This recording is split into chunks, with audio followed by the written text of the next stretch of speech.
and welcome to Dr. Dan the Animal Man, presented by the Riverside Animal Hospital and Dr. Dan Drehas. Dr. Dan will discuss various aspects of the animal kingdom and how you should care for your pets. If you have a topic that you'd like Dr. Dan to address or a question you'd like to have answered, just call KWPC studio line at 263-8600 to participate. Please understand that the views and opinions expressed by the participants of the program are not necessarily those of the management, employees, or advertisers of this radio station. And now it's time to find out what's in store for us today. From Dr. Dan Drehas, Dr. Dan the Animal Man, brought to you by the Riverside Animal Hospital in Muscatine. Good morning, Muscatine and the surrounding areas on this wonderful kind of dreary fall morning. With the leaves starting to fall and turning into mush on the ground right off the bat. This is Dr. Dan coming to you from Riverside Animal Hospital, your laser surgery center, therapy laser center, and all things good down there. Also, we always talk a little bit about the emergency center and a little bit about the Vet Tech program. In fact, next, which is like the 17th, 16th, something like that. That is National Vet Tech Week, October of that third week. So we'll be really talking up the vet techs during that. So if you love your vet tech, give them a hug that week. But we'll remind you at the next Dr. Dan, the Animal Man show. So as a couple housekeeping things, 263-8600. Did I say that right? Okay. Yeah. Give us a phone, a text, or whatever, because this should be hopefully one we can get some phone calls in. It is more of an educational one. Last week we talked about the Barktoberfest and the, or 2 weeks ago, and the dog park in town. But this is really about your dog. So, and I know there's plenty of dogs out there that have this ailment, and I always hold off to about this time of the year for that, and that's allergies. Oh, God. Ooh. Now, it's the dry leaves falling and crunching, they tend to be a lot more itchy. And we are kind of in the middle of the corn picking, bean picking stuff, and we still will keep doing that. So that's why fall is really a peak time for these allergies. So if you have one of those itchy, licky, scratchy, hair loss, whatever, ear otitis dogs that tends to flare up this time of year, this is your show, Dr. Dan, the Itchy Man show. And again, 263-8600. And also, hey, if you know somebody that has it, check out our website. We'll link the YouTube, which is to Voice of Muscatine on .com. In fact, I Google Voice of Muscatine Dr. Dan, and it shows up a whole list of my shows. So this is the one for you. So tell your friends and stuff like that. Or you can go to riversidevet.com and look under About Us, and it has a Dr. Dan, the Animal Man show with the link to all of them there, too. So we try to get information out there somewhere. And you may not be able to see it if you're watching right now, and all those listening can see me wave my hands. I brought my axe with me today, so I have a little allergy sort of song to play today. So gather your friends, call your neighbors, stop your class, everybody at work. So after the break at about 8:47, we'll probably sing you a little song. Anyway, allergies. So a little pathophysiology. I've said that word a few times to make everybody think I'm smart. How do allergies work? Because once we understand how allergies work, helps us understand how we treat those, control those. Notice how I did not say cure those. If anybody has their own allergies, no, we can't cure those. So don't expect your veterinarian or me to cure them. All we can do is try to control the itchiness and try to keep the symptoms to a dull roar or a slow boil or whatever you want to call that. So whatever we're allergic to, and that's why here in the Midwest, here in Iowa, the biggest agriculture state in the nation, we have a lot of things that float around in the air. So unless your dog lives in the bubble, and I've had this little conversation on before, we don't have bubble dogs out there, in the house doesn't help you. Allergens still get in the house. And those allergens we're talking about this time of year is the trees, the leaves, big one. Of course, all year round we have the grass, and now with this rain, the grass will grow even more, so it'll still be out there. So whatever they're walking on, so it's now they're walking on the tree, the leaves from the trees, the grass. You got the corn, the whatever they're picking out there is floating through the air because the combines and stuff going through the fields. It kicks up the dirt, so all the pollens and all the all the stuff is floated in the air. So this is the time of year we do that. Not only that, then add on the fleas and the ticks, which have another uproar. And that's, again, we've talked about the fleas and ticks in the past, so I'm going to leave that one aside. So all these allergens, these bugs, are starting to attack the body. And they get into the body a couple different ways. One is you breathe them in, which used to be what we thought was the main access to the allergens. You breathe them in, and they get into your system, get into the blood, and trigger off your cells, which I will get to in a second. Now they've learned from the human aspect, there's something called, okay, get your pencil, percutaneous absorption. Woo! How about that one?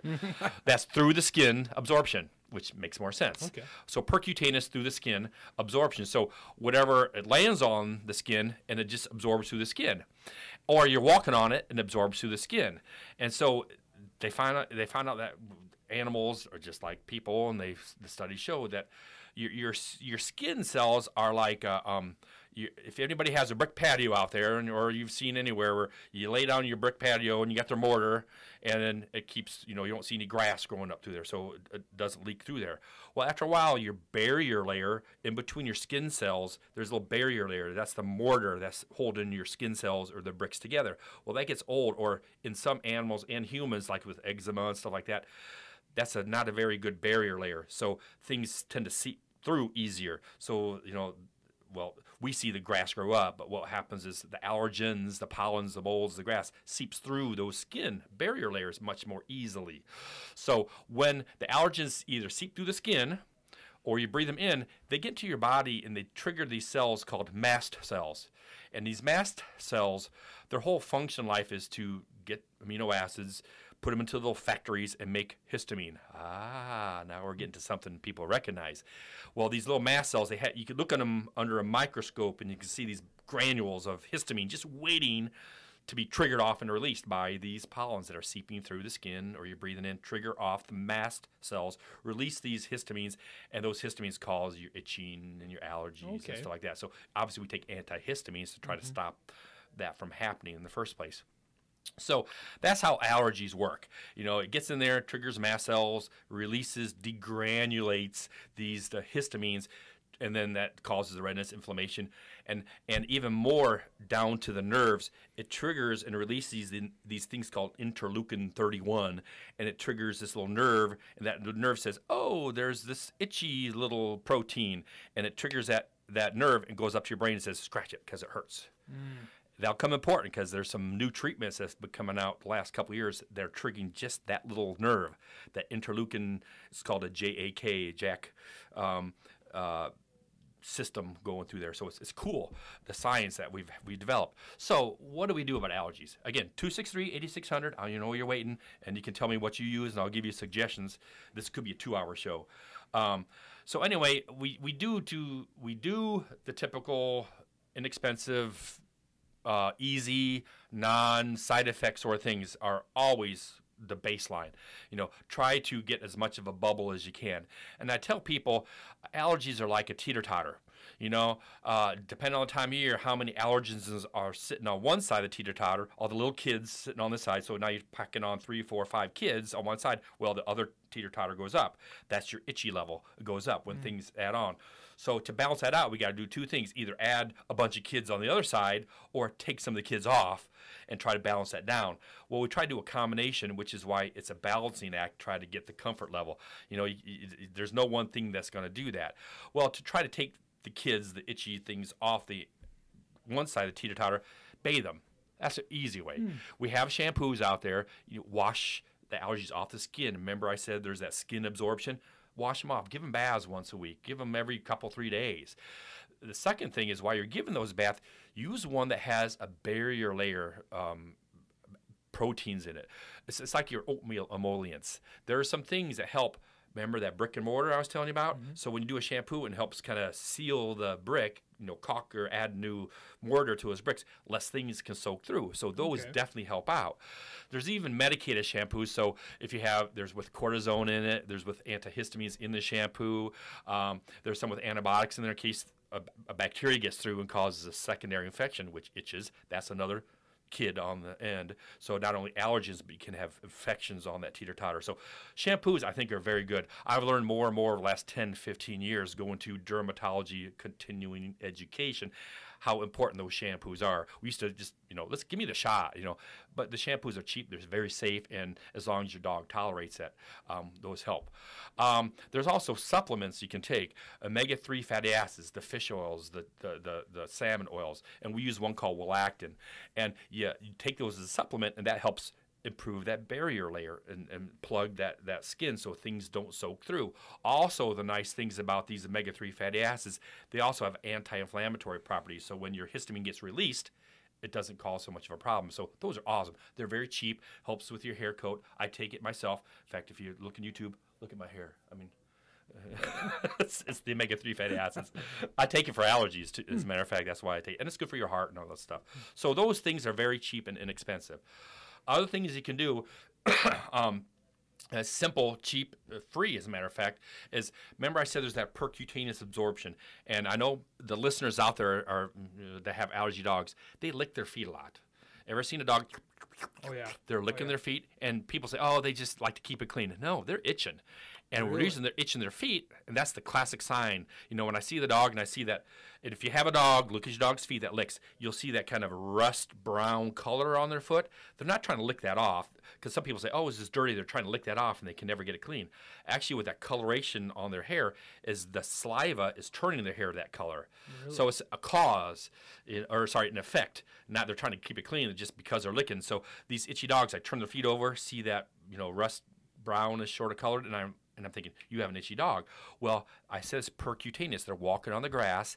It's itching on their feet, and that's why they're licking their feet, because it itches their feet. I remember about 15, 20 years ago, I was walking, and I have allergies, walking barefoot out in the yard, playing ball with my daughter. I came in, and I wanted to chew my feet off. They hurt so bad. They itched so bad because I'm allergic to grass. And it percutaneous absorbed or went through the skin, and my feet were itching like crazy. And then the old light bulb went off. I'm like, that's what these dogs are doing. So some easy thing you can do is, if you are going to go for a walk, keep them on the sidewalk.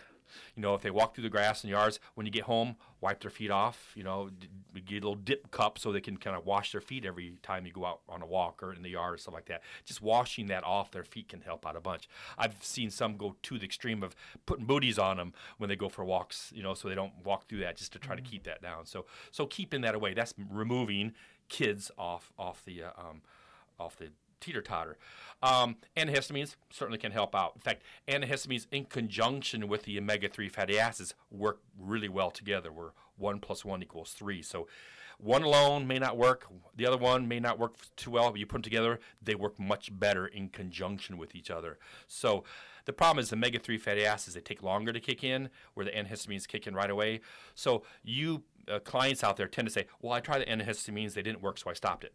I tried the omega-3 fatty acids alone, so I stopped it. Well, now you took 2 little kids off, but if you put the 2 kids on there together, maybe you would see some results. So it isn't one magic bullet will take care of the whole thing. Try things in combination. And actually, I am going to take a break right now. I got 2 amazing new breakthroughs, and then we'll play the song afterwards. So we'll be back after a quick message from the weather. Okay. Here's what some customers of Great River Tire had to say about their experience. Barb H. says, they found the problem with my car in short time and made an inspection that prevented a bigger problem. Katie S. says, friendly, fast, and efficient service. They shoot straight and are always easy to work with. Great River Tire, more than just tires. They do tune-ups, oil changes, brake service, driveline repair, muffler repair, preventative maintenance, and diagnostic testing. To schedule an appointment or look them up on the web, go to greatrivertire.com. Great River Tire, in downtown Muscatine, next to the library. They'll leave a bay open for you. Here's a look at your forecast from the KWPC AM 860 and FM 95.1 Weather Center. We'll see cloudy skies and some areas of fog into the day today, with highs in the lower to middle 60s. Winds will stay to the north at about 5 to 10. For tonight, with cloudy skies, a chance for a few showers or storms late with a low at about 62. Could see an isolated storm early Wednesday, followed by breaks of sun and a high to the upper 80s with a gusty south wind throughout the day tomorrow. I'm weatherology meteorologist Paul Trombley. Right now, 52. Welcome back to Dr. Dan the Animal Man, presented by the Riverside Animal Hospital and Dr. Dan Drehas. Please understand that the views and opinions expressed by the participants of the program are not necessarily those of the management, employees, or advertisers of this radio station. The number to call is 263-8600. And now, back to Dr. Dan the Animal Man.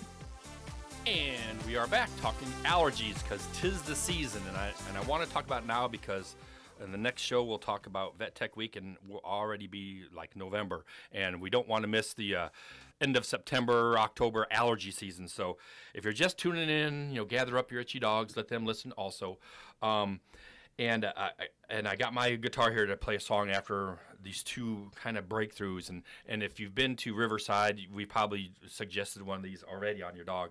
But the first one that came out about 4 or 5 years ago is called Apoquel. It's was first the magic pill. And before I talk about that, people were saying, Dr. Dan, well, my vet or I take steroids for allergies. Well, steroids they do work, but they're like taking the big Moab, mother of all bombs, on the allergies. You're not really stopping that little, I talk about the histamines triggering the nerve and going to the brain. What you're doing with steroids is you're blasting with something that has tons of side effects. You're just calming the inflammation after the cat's been out of the bag or the horse is out of the barn or whatever you want to call that. So you're splashing the whole thing, and yes, it does work, but it's not good for older dogs, not good for long term. It can cause diabetes, cause drinking, urinating, kidney, all kinds of stuff. So I don't like to use those at all. Now they do work if we don't get enough kids on the teeter-totter. But this Apoquel that came out, it's a pinpoint target sort of a thing. And it actually interferes with that little protein that triggers that nerve going up. So it prevents like the formation of that. So you have less of that nerve being fired off, and it works pretty well on most dogs. And it's a pill you give. It's much less side effects. In fact, only a little bit upset GI stuff, and you have to watch the blood work if you're using it a long term down the road. But in my hands, I haven't seen hardly any side effects with it, and it works very, very well. It's certainly more expensive than prednisone, but it's much, much safer because pred is very cheap. So that's been out a few years, and then now, in the last year and a half, something as amazing has been coming out. It's called Cytopoint. In fact, if you're thinking about this, Google it. I just watched the little web, they got a little YouTube on Cytopoint. That's CYTO point. So cyto as in skin, cytology point. And anyway, what this is a monoclonal antibody, another big word. So it's not a drug. It's not a biological. Well, it's kind of a drug. But what it is they're antibodies. They're your injection with antibodies. You're not stimulating antibodies like a vaccine will, a biological. You're actually giving a bunch of antibodies into your intramuscular. So you're giving this injection that slowly releases up to 4 to 8 weeks. So this one injection lasts 4 to 8 weeks. And kind of rewinding, when I said your histamine gets released and these proteins get released for that damage, and then those proteins come and they trigger that nerve, that JAK nerve, and that nerve says, I itch. Well, what this antibody does, it attacks and kills those little proteins. So there's no proteins to trigger that nerve. So that nerve is sitting there, and these proteins get released from the allergy that hits you, and it releases these proteins that are going to trigger that nerve, but you have these antibodies in there that kill them. So there's nothing to hit that nerve. It works very, very well. And the nice thing is no pills. It's an injection. It's about the same price as the Apoquel, so it's pretty comparable. Typically, on an average sized dog, you're talking $30 to $50 to last 8 weeks. Not bad at all. The bigger dogs, they can start adding up. But we have a lot of people that really love that. Now, I still always say that is kind of a great, let's stop the silver bullet, whatever. But remember, it's eating up the protein. So it's an antibody. Once you use up all those antibodies, you need to come in for another injection. So if you can stop those from being released by giving the shampoos, the antihistamines, and all that kind of stuff, using the omega-3 fatty acids, that Cytopoint injection should last you longer. So there's less of those proteins to eat up. So it's good to use those other things because it'll make it more effective and last longer. So those sort of things are what we're talking about helping out. Again, 263-8600. I'm going to grab my axe because one thing people, this time of year we see the hot spots. We see ear infections, and usually these are caused by the same allergies. This time of year, they start itching, they get the histamine, get that inflammation. Inflammation causes a hot spot. Inflammation causes the ear infections, and then we get the otitis. So lots of times we look at this dog that gets ear infections every fall, and we got to think of the underlying reason. Is it truly an ear infection, or is there secondary to a primary problem like allergies that are not under control? So, let's grab my axe. Make sure I with the YouTube, I got my pretty side. Hello.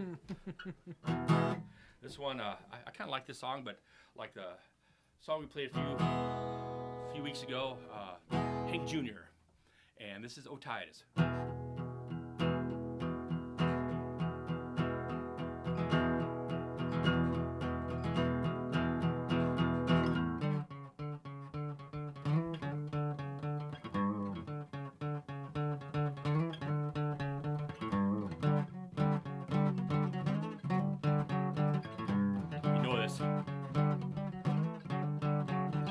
Otitis was a Cocker Spaniel, as healthy as can be. It had just one problem like the rest of his breed. Otitis, ooh, standing there healthy as can be, wishing he did not have allergies.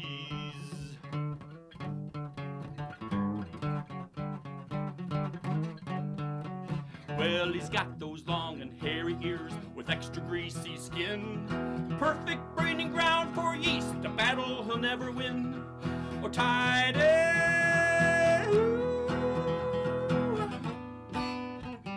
standing there shaking like a leaf, wishing he was just a Pekingese.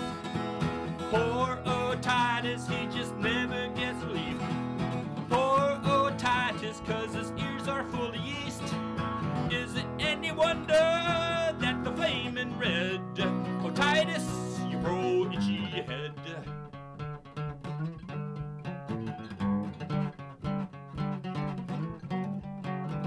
And then one day his owner finally took him to the vet. He said, you gotta keep them clean, do not get them wet. Otitis, woo! And put these drops in there twice a day. We will try to keep those bugs away. Poor Otitis, you just never get relief. Poor Otitis, 'cause your ears are full of yeast. Is it any wonder that the flamin' red? Otitis, you poor itchy head. An itchy head. Blood red,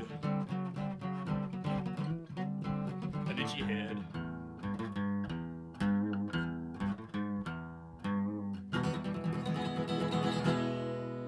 Otitis. Woo.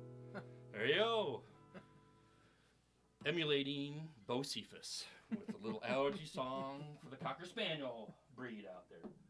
Anyway, they're kind of a classic one. And we talk about breeds with allergies. Again, 263-8600. We got about 5 minutes. You have a chance to now ask the questions about your dog, since I've gone through most of the information on it to get you wondering, what can I do for allergies this year? So definitely, you got your breeds. I tell you, any breed can have it, first of all. And it can start as young as 6 months old. I've seen allergies kick in. And the thing about allergies, they don't get better over time. They get worse. Every year, okay, I'm only allergic to pollen this year. Now I'm pollen and mold. Now I'm pollen, mold, and grass. Now pollen, mold, grass, and leaves. So it starts adding year after year. So it doesn't get better. So there's all kinds of underlying things that you got to take those kids off the teeter-totter. Again, flea protection. I can't, every animal comes in with allergies. Get those off. I don't know the exact statistics, but I know allergy testing, fleas are always up there. Flea allergies, the proteins from their saliva cause the allergies. Grass and these sort of areas, and the trees, they're like number 2 and 3 are way up there high. Even just dust mites, they're very, very high on that. So those you can't get rid of, unless you use HEPA filters and stuff like that. So definitely, get that flea protection on. This is tis the season. Got the rain, they're gonna hatch out, and keep them on that stuff. Get the shampoos. We have medicated shampoos. Any shampoo will help out, but talk to your veterinarian. Come down to Riverside, give us a call. We can tell you. There's basic ones with the protein layers, soap-free ones. I know you were talking about, some of the soaps can cause itchiness too. So, we use soap-free on some of our products just in case. And see your veterinarian, because if there is an underlying other thing like a secondary skin infection, not overlooking fleas and stuff like that, that can make a big difference. And then there's even diets, which is a whole nother conversation. Because also allergic to foods they're eating. Is it the chicken? Is it the beef? Is it something in the protein? And people will say, we're talking about allergies too, and food allergies, like I said, is a whole different thing. By the way, atopy is the outside airborne inhalant allergies versus food allergies. And there are some diets we can try to reduce kids on the teeter-totter. So diets can be a very big help, and even in the skin allergy sort of things. And, seeing your veterinarian about that, because these can turn into lifelong, first of all, discomfort. Secondly, it can lead to other things like, we get acral lick granulomas where they keep licking those feet all day long. And then now, because the moisture, the bacteria on the tongue, the bacteria on the skin, that barrier layer is so trashed, all of a sudden you get this very thick callus all on the skin. And those are a bear cat to get rid of. And you see dogs, they stick with those for life, and they can be very distracting, very discomforting and stuff like that. So there definitely is some sort of measure of control we can do to help with that. So places to start, see your veterinarian, get you some ideas. So when you come in, like to my clinic, we like to educate you.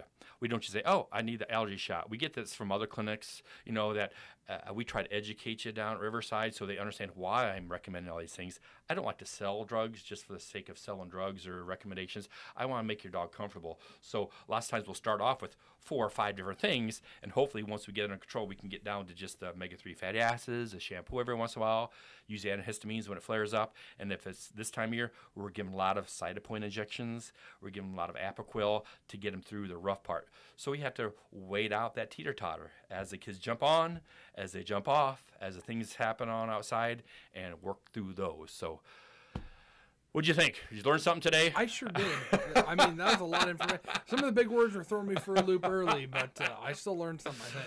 So, again, if you tell your friends, hey, you saw a great educational piece. You used to go out and do lectures on this once a year and have people come in from the public, and this was a big topic. People would come in and see Dr. Dan lecture series and talk about allergies was one of them, because there's a lot of things you can pick up to do at home, and some of them are very inexpensive. Like I said, a lot of it is management, just like you're managing your own allergies. So tell them to go to either the Voice of Muscatine website or riversidevet.com or YouTube and look up Voice of Muscatine, Dr. Dan, and check out the video, listen to a song, and share it with your friends, because it's almost like going to your vet clinic and saving yourself something. But do go to your veterinarian clinic and get some of those medications. Until 2 weeks for Vet Tech Week, this is Dr. Dan, the Animal Man. Thanks, Dr. Dan.